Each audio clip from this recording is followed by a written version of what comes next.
ბოლო 3 დღის მანძილზე ერთი ტომარა პურის ფქვილის ღირებულებამ 3 ლარით მოიმატა და ახლა 45 ლარს შეადგენს.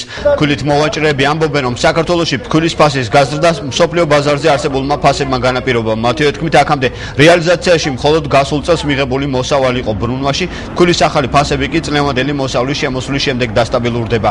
პურის ფქვილთან ერთად მაღაზიებში კატოც გაძვირდა, რაც მოსახლეობის უკმაყოფილებას იწვევს.